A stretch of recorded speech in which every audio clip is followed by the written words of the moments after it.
Welcome to RTV. నేను Sachin. Russia అధ్యక్షుడు Vladimir Putin భారత్కు వస్తున్నారు.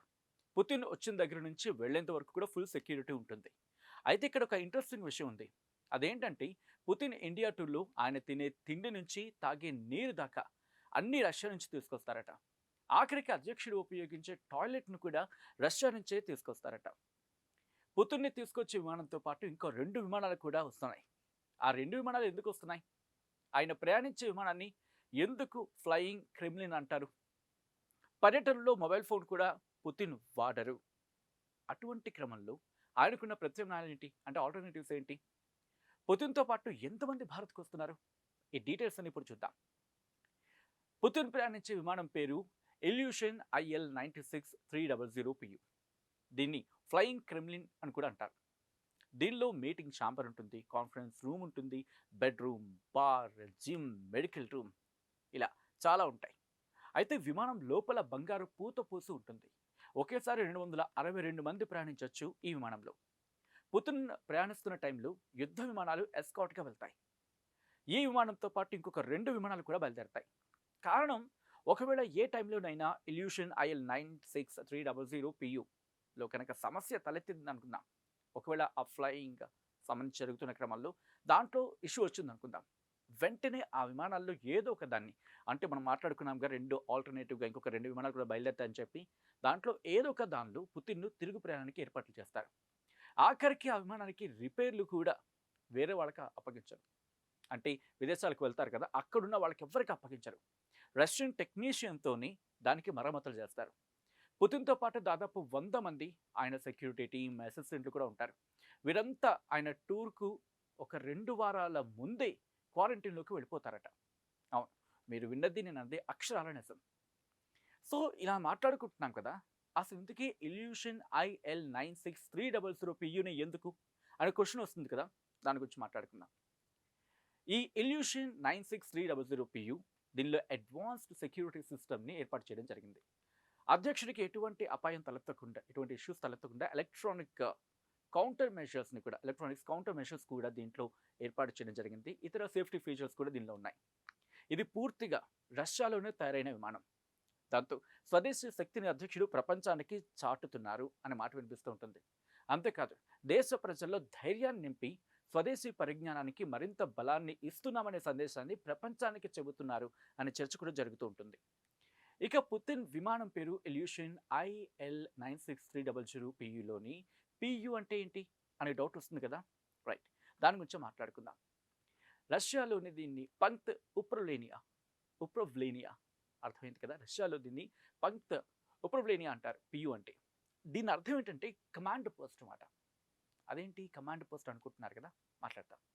అధ్యక్షుడు దేశాన్ని పాలించడానికి ఎస్పెషల్ ఎమర్జెన్సీ టైంలో ఒక ప్రాపర్ కమ్యూనికేషన్ సిస్టమ్ ఉండాలి కదా, ఆ వ్యవస్థ ఉండాలి కదా. సో ఈ వ్యవస్థే అది. దీన్ని మొత్తం అన్నీ ఉంటూ ఉంటాయి అన్నమాట. ఈ విమానంలో ఇంకా న్యూక్లియర్ కమాండ్ బటన్ కూడా ఉంటుందంటే నమ్ముతారా? అంటే గాల్లో ఉండగానే పుతిన్ అణ్వాయుధాల వినియోగానికి ఆదేశాలు జారీ చేయొచ్చన్నమాట. ఈ విమానం 43,000 అడుగుల ఎత్తులో కూడా ప్రయాణించగలదు. గాల్లోనే రీఫ్యూలింగ్ అంటూ ఉంటాం కదా. అంటే సాధారణంగా మన బండి ప్రయాణిస్తున్న టైంలో ఎక్కడ అయిపోయింది అనుకున్నాం, కొంచెం ముందుకు నడిచి వెళ్ళి అక్కడ ఏదో పెట్రోల్ బంక్ ఏదో ఉంటుంది, దాంతో మనం రీఫ్యూల్ చేసుకుంటాం, అంటే పెట్రోల్ కొట్టించుకుంటాం. మరి విమానం పరిస్థితి ఏంటి? ఒకవేళ గాల్లో ఉండగా ఎమర్జెన్సీ టైంలో చక్కర్లు కొడుతుంది అనుకున్నాం, ఒక ఫ్యూల్ అయిపోతే పరిస్థితి ఏంటి? సో అందుకనే గాల్లోనే రీఫ్యూలింగ్ చేసుకునే అవకాశం కూడా దీంట్లో ఉంటుంది. పుతిన్ ప్రయాణించే కారును రష్యా నుంచి ఎందుకు తీసుకొస్తారు అనే క్వశ్చన్ రైజ్ అవుతుంది కదా. దీని గురించి కూడా మాట్లాడుకుందాం. సాధారణంగా ఫారిన్ టూర్స్లో పుతిన్ ప్రయాణించే కారును కూడా రష్యా నుంచే తీసుకెళ్తారట. దానిని RS సెనెట్ అంటారు. 2018 నుంచి ఇది పుతిన్ పర్సనల్ కాన్వాయ్లో ఒక భాగం అయిపోయింది. ఈ కారులో సేఫ్టీ ఫీచర్స్ కూడా చాలా చాలా చాలా సూపర్గా ఉంటూ ఉంటాయంట. ఇంకో విషయం ఏంటంటే, ఈ సీక్రెట్ ఫీచర్స్లో కొన్నిటిని మాత్రమే తెలుస్తూ ఉంటుంది, బహిర్గతం కూడా అంతగా చేయరు. కొన్నిటిని ఏకంగా దాచిపెడుతుంటారు. అన్ని సీక్రెట్స్ ఉంటూ ఉంటాయట. దీనికి ఎంత కెపాసిటీ ఉందంటే, బుల్లెట్లు కావచ్చు, గ్రెనేడ్లు కావచ్చు, ఇంకా చెప్పాలంటే కెమికల్ అటాక్స్ జరిగినా కూడా ఇది తట్టుకొని అధ్యక్షుడిని కాపాడగలదట. ఇంకొక ఇంట్రెస్టింగ్ అంశం ఏంటంటే, ప్రయాణిస్తూ ఉంటుంది కదా, ఆ కాన్వాయ్లో వెళ్తున్నప్పుడు ఒకవేళ టైర్లు పంక్చర్ అయితే పరిస్థితి ఏంటి? 4 టైర్లు పంక్చర్ అయితే పరిస్థితి ఏంటి అనే డౌట్ వస్తే ఏమనుకుంటాం? అర్రే ఆగిపోతున్నాం అనుకుంటాం కదా. కాదు, ఇది మాత్రం 4 టైర్లు పంక్చర్ అయినా కూడా తన గమ్యాన్ని చేరుకోగలదు, తన ప్రయాణాన్ని కంటిన్యూ చేయగలదట. ఇంట్రెస్టింగ్ అంశం ఏంటంటే ఎమర్జెన్సీలో ఆక్సిజన్ సరఫరా చేయగల వ్యవస్థ కూడా దీంట్లో అందుబాటులో ఉంటుంది. దీని వేగం ఎంతో తెలుసా? ఒకసారి గెస్ చేయండి.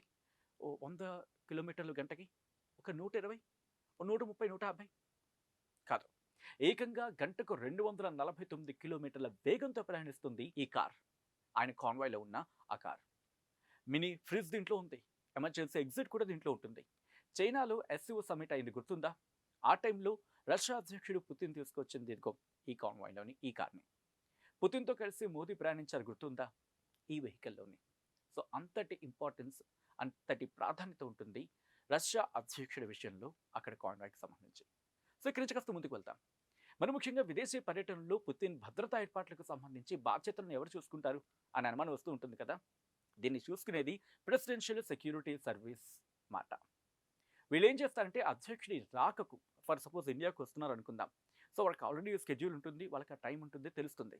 సో వీళ్ళు ఏం చేస్తారంటే నెల రోజుల ముందే ఆ దేశానికి వెళ్ళిపోతారు. అంటే భారత్కి వచ్చేసి అక్కడ పుత్తూరు నుండి హోటల్ని వాళ్ళు గమనించడం జరుగుతుంది, పూర్తిగా క్షుణ్ణంగా పరిశీలించడం జరుగుతుంది, తనిఖీ కూడా చేస్తారు.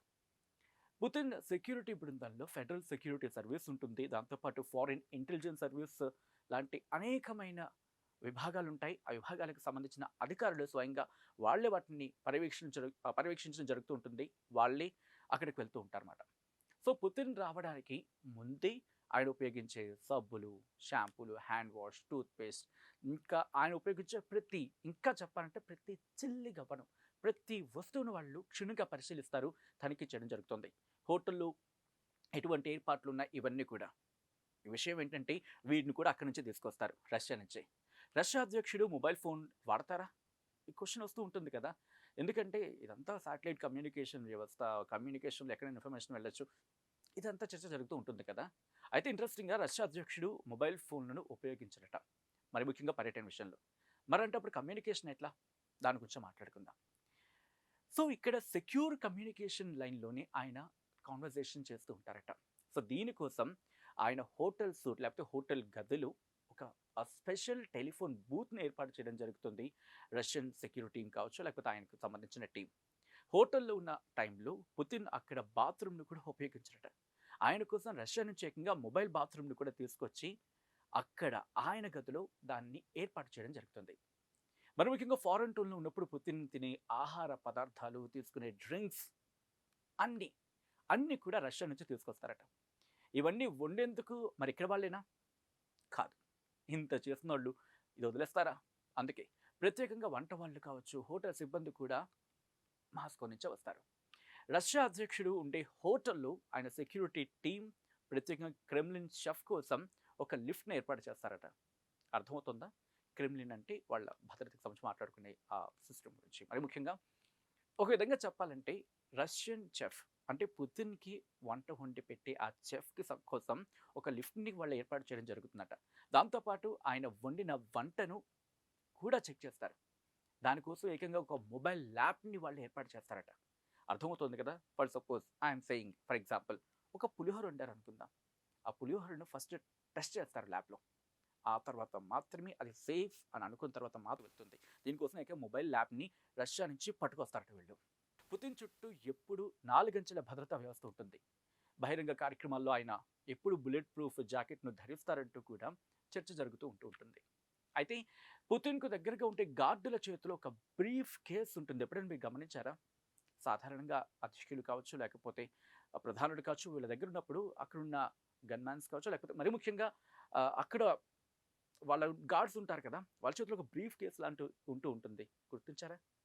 అదేంటంటే అది తెరిస్తే కనుక షీల్డ్లా మారిపోతుంది అన్నమాట. సో వాళ్ళ చేతుల్లో ఉండే తుపాకీ కెపాసిటీ తెలుసా మీకు? అది కూడా స్పెషల్. ఏకంగా నిమిషానికి 40 రౌండ్ల కాల్పులకు పాల్పడగలదు. అంటే 40 రౌండ్లు పేల్చగలదన్నమాట. రష్యా అధ్యక్షుడి బాడీ గార్డులు గురించి మాట్లాడుకుంటే కంక్లూజన్కి వచ్చిన క్రమంలో ఎవ్వరు కూడా 35 ఏళ్ళు దాటిన వాళ్ళు ఉంటారట. 35 ఏళ్ళు లోపు వాళ్ళు ఉంటారు. 35 ఏళ్ళు దాటిన తర్వాత వాళ్ళు రిటైర్ అవుతారట. సో రష్యా అధ్యక్షుడు పుతిన్ వస్తున్న క్రమం, మరి ముఖ్యంగా రష్యాకి యుక్రెయిన్కి మధ్య రోజు రోజుకి ఆ యుద్ధం పతాక స్థాయికి చేరిపోతున్న తరుణంలో రష్యా అధ్యక్షుడి రాక ఇటు భారత్ అలాగే రష్యా మధ్య బంధం బలోపేతం చేయడానికి చాలా కీలకం. సో ఈ క్రమంలోని ఆయన వచ్చేటప్పుడు ఏర్పాట్లు ఎలా ఉంటాయి? కోర్స్ ఇక్కడ సెక్యూరిటీ టీమ్ కావచ్చు, లేకపోతే ఇక్కడ భద్రతా బలగాలు కావచ్చు, మరి ముఖ్యంగా మన ఇంటెలిజెన్స్ వ్యవస్థ కావచ్చు, అన్నీ కూడా చాలా స్ట్రాంగ్గా పనిచేయడం జరుగుతుంది. కింగ్గా ఫోకస్ చేయడం జరుగుతుంది, ఎటువంటి ఇబ్బంది తలెత్తకుండా. సో ఈ క్రమంలోని రష్యా అధ్యక్షుడి రాక నేపథ్యంలో ఇటు హై అలర్ట్లో ఉంది భారత్ కూడా. ఎక్కడ ఎటువంటి ఇబ్బంది జరగకుండా ఏర్పాట్లు చేస్తోంది. అట్ ద సేమ్ టైం రష్యాకు సంబంధించి వాళ్ళ ఫెడరల్ ఫోర్సెస్ కావచ్చు, వాడేవి మేబీ వాళ్ళ వ్యవస్థ అంతా కూడా ఇక్కడ ఏకీకృతంగా పనిచేయడం జరుగుతోంది. అధ్యక్షుడికి ఎటువంటి ఇబ్బంది తలెత్తకుండా. సో మీరు చూసారు కదా మొత్తం స్టోరీ. మరి మీకేమనిపిస్తుందో కామెంట్ చేయండి. Local to global news at your fingertips. మీ చేతిలో ఒక ఆయుధం. Download R TV app. Media legend Ravi Prakash is back.